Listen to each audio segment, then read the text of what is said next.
시간은 있습니다.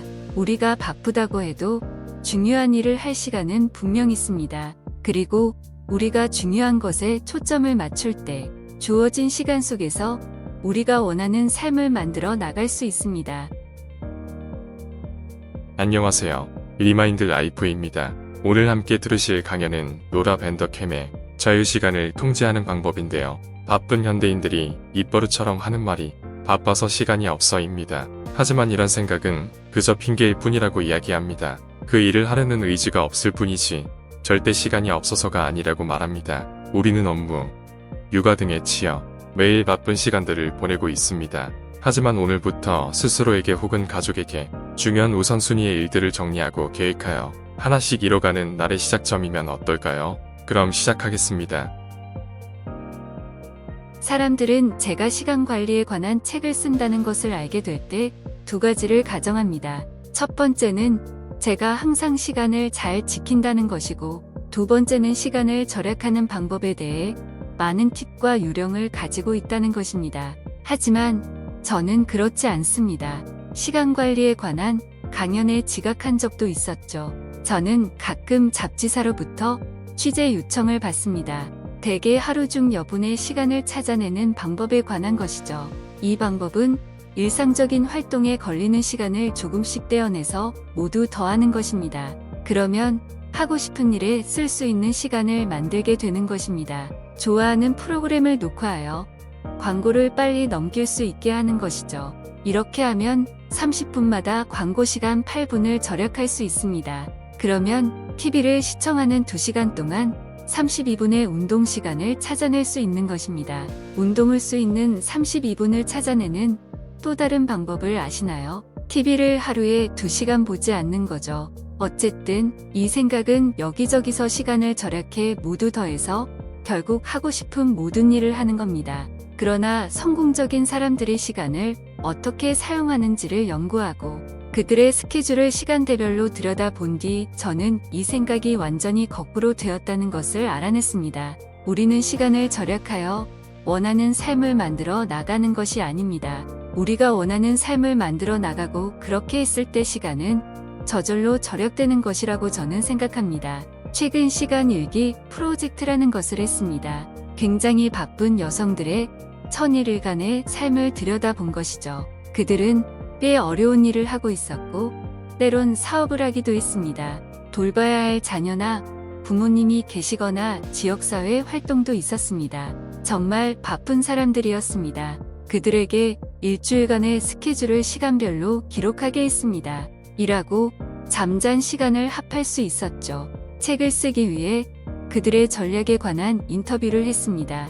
제가 시간 기록을 살펴보았던 한 여성분은 수요일 밤 어떤 일 때문에 외출을 하게 되었습니다. 집으로 돌아온 그녀는 온수기가 고장난 것을 알았고 지하실 바닥은 온통 물로 흥건했죠. 그래서 그녀는 그날 밤 곧바로 이 일을 처리했습니다. 다음 날 그녀는 배관공을 불렀고 그 다음 날에는 전문 청소팀을 불러 망가진 카페트를 해결했습니다. 이 모든 일은 그녀의 시간 기록부에 기록됐습니다. 한 주에 7시간을 썼죠. 하루 1시간씩을 찾아내는 것과 같죠. 그러나 그녀가 한 주를 시작하는 날 이런 질문을 받는다고 생각해보죠.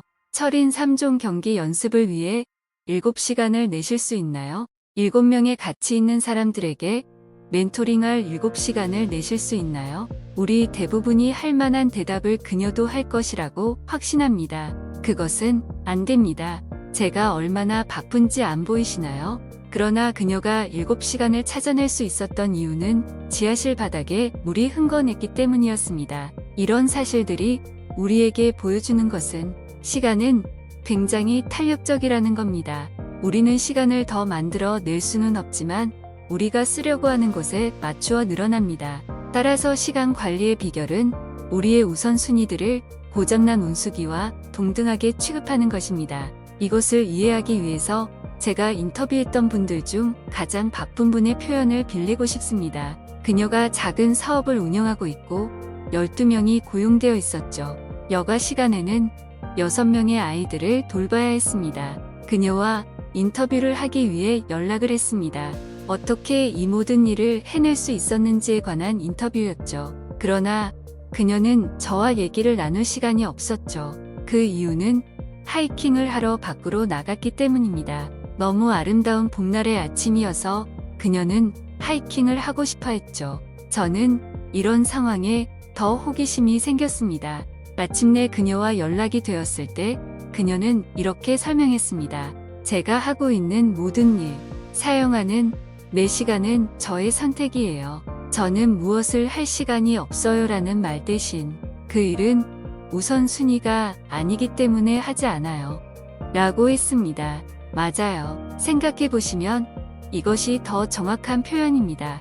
제가 블라인드에 먼지 털 시간이 없다고 할 수 있지만 그건 사실이 아니죠. 여러분이 10만 달러 주신다고 하면 저는 빠른 속도로 달려갈 것입니다. 일어나지 않을 상황이기 때문에 시간이 부족해서가 아니라 하고 싶지 않은 거라고 인정할 수 있죠. 이렇게 말하면 시간은 선택임을 상기시켜주죠. 맞습니다. 우리는 분명 현명한 사람들이고 우리의 삶을 그럴 만한 가치가 있는 것들로 채울 능력이 있습니다. 어떻게 그렇게 할 수 있을까요? 우선순위들을 어떻게 고장난 운수기와 동등하게 생각할 수 있을까요? 저는 두 가지 방법을 제안하고 싶습니다. 우선, 전문적 측면입니다. 많은 분들이 연말쯤에 연간 성과에 대한 평가를 하거나 받습니다. 연간 성공을 되돌아보는 거죠. 여러분의 성장의 기회를요. 지금이 내년의 연말이라고 가정하시기를 바랍니다. 스스로에게 성과 평가를 내리는 것이죠. 그리고 일적으로 여러분에게는 정말 최고의 한 해였다고 하는 것이죠. 여러분이 굉장히 잘했던 3-4가지의 일은 어떤 일인가요? 여러분은 내년의 성과 평가를 지금 할 수 있는 것입니다. 그리고 이것을 개인적인 삶에도 적용할 수 있습니다. 저를 포함한 많은 분들이 12월에 새해 카드를 받는 것을 알고 있습니다. 가족 모두가 얼마나 잘 지내고 있는지, 아니면 얼마나 재미나게 지내는지, 가족 모두가 얼마나 바쁘게 지내고 있는지를 담고 있어요. 이 편지들에는 목적이 있습니다. 친구나 가족들에게 한 해 동안 중요하게 여겼던 개인적인 일들을 알려주는 거죠. 이제 여러분에게 올해가 정말 굉장한 한 해였다고 가정해보세요. 여러분이 했던 3-4가지 굉장했던 일은 어떤 것인가요? 그러면 여러분은 내년의 새해 카드를 지금 쓰실 수 있습니다. 그리고 성과평가와 새해 카드 사이에서 우리는 내년에 우리가 집중해야 할 6에서 10개의 목표를 정할 수 있습니다. 그리고 이제 우리는 이것을 할 수 있는 단계로 나눠야 합니다. 만약 목표 중 하나가 운동을 시작하는 것일 수 있습니다. 그러면 여러분은 체육관에 등록하고 운동 계획도 짜야 합니다. 그리고 옷장 구석에서 운동복도 찾아내야 하죠. 이것이 핵심입니다. 우리는 우선순위를 고장난 운수기와 동등하게 취급합니다. 이것들을 먼저 우리의 스케줄에 집어넣어서 말이죠. 한 주를 시작하기 전 주중 스케줄에 대해 충분히 생각함으로써 일을 할 수 있습니다. 저는 이것을 하기 좋은 시간이 금요일 오후라는 것을 알아냈습니다. 경제학자들은 금요일 오후를 낮은 기회비용 시간대라 부릅니다. 어떤 성장이 있어야 할지 기꺼이 생각하려고 하죠. 그러니 금요일 오후 잠시만 시간을 내세요. 여러분 스스로 새 범주의 우선순위 1. 관계, 나 자신의 목록을 만드세요. 새 범주의 목록을 만드는 것은 각각의 범주에 할 일이 있다는 것을 우리에게 상기시켜줍니다. 그리고 나면 다음 주에 대해 전반적으로 내다보세요. 그리고 언제 계획을 실행할지를 찾아보세요. 언제 실행할지는 스스로에게 달려 있습니다. 어떤 분들은 좀 더 힘들게 느끼실 수도 있습니다. 돌봐야 할 여러 명의 아이들이 있다면요. 이해합니다. 그리고 어느 누구의 노력을 가볍게 생각하고 싶지는 않습니다. 하지만 이제 말씀드릴 숫자가 힘이 될 겁니다. 한 주에는 168시간이 있습니다. 엄청난 시간입니다. 만약 전일제로 일을 한다면 일주일에 40시간이 되죠. 밤에 8시간을 자면 일주일에 56시간입니다. 그러면 다른 일을 할 수 있는 시간이 72시간이 주어집니다. 역시 많은 시간입니다. 어떤 사람은 일주일에 50시간 일을 한다고 말할 수도 있습니다. 그렇다면 다른 일을 할 수 있는 62시간이 남겠네요. 만약 60시간 일을 한다고 하면 52시간이 남는 것이죠. 일주일에 168시간 동안 스스로에게 중요한 일들을 할 시간을 찾을 수 있을 것이라 생각합니다. 아이들과 더 많은 시간을 함께 보내고 싶다면, 시험을 위해 더 많이 공부하고 싶다면, 3시간 운동을 하고 2시간 자원봉사를 하고 싶다면 여러분은 할 수 있습니다. 여러분의 근무 시간이 길어도 가능합니다. 우리에게는 많은 시간이 있고 이것은 굉장한 일이죠. 왜 그런지 아십니까? 우리는 멋진 일들을 하기 위해 생각보다 그렇게 많은 시간이 필요하지는 않기 때문입니다. 그러나 우리 대부분은 약간의 시간이 있을 때 무엇을 하죠? 핸드폰을 꺼냅니다.